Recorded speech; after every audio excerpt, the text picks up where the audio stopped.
क्या आप जानते हैं, आज से लगभग 5000 साल पहले भारत की जमीन पर एक ऐसी सिविलाइजेशन थी जो अपने टाइम से हजारों साल आगे थी। लेकिन सबसे बड़ा सवाल ये है कि इतनी एडवांस सभ्यता अचानक खत्म कैसे हो गई। तो दोस्तों, आप देख रहे हैं हिस्ट्री विद मिस्ट्री, जहां हम हिस्ट्री के उन राजों को समझने की कोशिश करते हैं जो आज भी साइंस और लॉजिक को चैलेंज करते हैं। आज हम बात करेंगे इंडस वैली सिविलाइजेशन के उस सच की जो आज तक पूरी तरह सामने नहीं आया। इंडस वैली सिविलाइजेशन, जिसे हड़प्पन सिविलाइजेशन भी कहा जाता है, लगभग 2500 BCE के आसपास फली फूली। इसके प्रमुख शहर थे हड़प्पा, मोहेंजोदारो, धोलावीरा और लोथल। सीधी सड़कें, परफेक्ट ड्रेनेज सिस्टम और ब्रिक से बने मकान, ये सब देखकर लगता है जैसे ये सिविलाइजेशन आज के मॉडर्न शहरों से भी ज़्यादा प्लान्ड थी।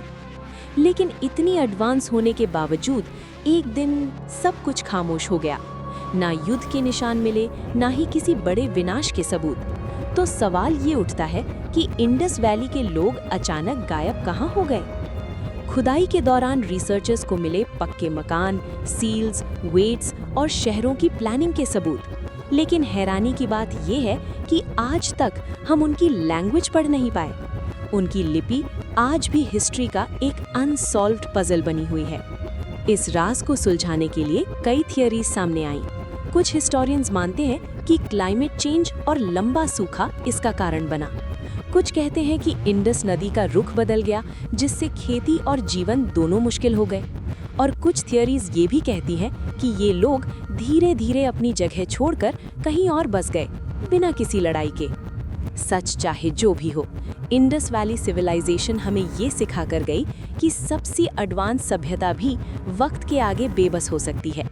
और शायद उनका सबसे बड़ा राज आज भी जमीन के नीचे खामोशी से छुपा हुआ है। आप क्या सोचते हैं, इंडस वैली सिविलाइजेशन के खत्म होने की असली वजह क्या थी? कमेंट में अपनी थियरी जरूर लिखिए। और अगर आपको हिस्ट्री के ऐसे ही अनसॉल्व्ड मिस्ट्रीज पसंद है, तो हिस्ट्री विद मिस्ट्री को सब्सक्राइब करना मत भूलिए।